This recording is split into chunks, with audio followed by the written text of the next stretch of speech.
Beautiful day to be here. Nice to see familiar faces and good friends. We lost a really good friend here a couple of weeks ago. Allison Williams was a huge part of the founding and creativity and sweetness of this place. And if I heard the story right, Allison was the one who thought up the name Gathering of the Vibes. The first one was called Deadhead Heaven. But it shortly became Gathering of the Vibes, and this is our 20th one. And Ellie, you may not have known her if you didn't work closely with the people here and stuff. You might not know her name, but much of the magic of this place is because of the team that Allison was an intimate part of. So we're all mourning her loss.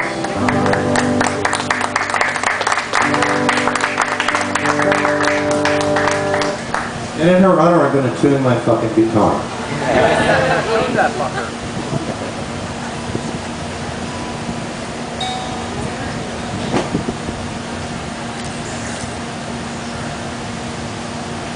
That's what happened. The soldiers, they move on. You know, we're here for a while, get it done, get something done, hopefully.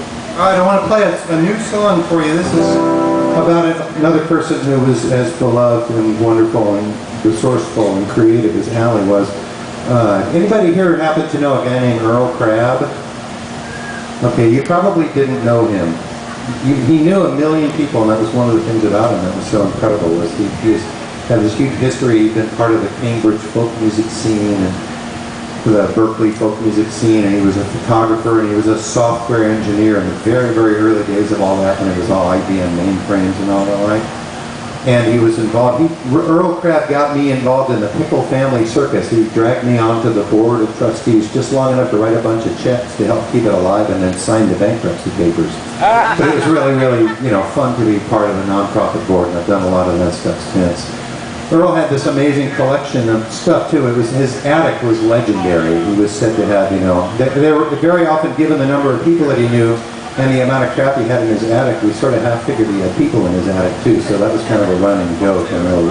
But he was just one of those guys. He was a resourceful guy. You'd be in a conversation at a party, and first of all, he would focus completely on you and make you feel like you were, the only person in the room, so you could really have a deep conversation with a guy like that. And he just knew stuff, and he knew people, and he had ideas, and he was just an amazingly good friend to an absurdly huge number of people. And he got sick too in the last year or so, and was supposed to be hanging in there pretty well, but had kind of a crisis and did not make it through. And so there was a memorial for Earl at the Freight and Salvage, a big club in Berkeley, because he had a million people. Jeff Muldar, Maria Muldar, and Jim Queskin. Do those names mean anything? Oh yes, Maria Muldar. They were in the Jim Queskin junk band, and they were very close friends of Earl's. And a guy named John Cook, who was Janis Joplin's road manager for a long time, and just published a book about that, and also was on the Festival Express tour, which is, there were millions of people that wanted to talk about Earl and salute him, and unfortunately for me, I had a previously scheduled vacation.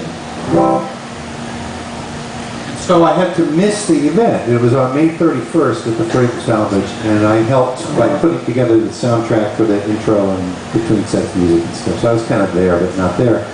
So the next morning, I was snorkeling in Hawaii. I know, pity me.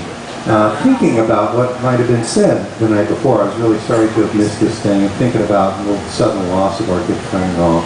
And while I was swimming around in there looking at, sea slugs and shit, I started getting all these ideas about a song. So I pulled myself out of the water, ran back into the house, got my guitar out, and started playing. And a couple of days later, I had finished this. So this is kind of a distillation of the stuff that was said about Earl Crabb at his memorial, and with a few life lessons in it as well. Earl Crabb was a brilliant man, a gentleman and generous. His Rolodex was heavy, and his attic was voluminous. He had a million tales to tell, and everyone was true. I'm a better man for knowing him, and a better friend to you. Earl Crabb was an easy man, a laughing man and sociable. To stand before his camera was to be well viewed and notable. He had a million friends, and everyone was real. A friend of Earl's is a friend of mine, that's just the way I feel. Now let's ignore the dominant paradigm. Practice random kindness all the time. Treat our customers like neighbors, not the other way around. A little more share this planet, and a little less stand your ground. This world would be a better place for every boy and girl if we all do our best to be like Earl. Now Earl Crab was a software man when very few were doing it. He made this world a better place, enhancing and improving it. Call him Aesop, call him Earl, he was the great Humbeed. No one here was ready on the day he took his lead.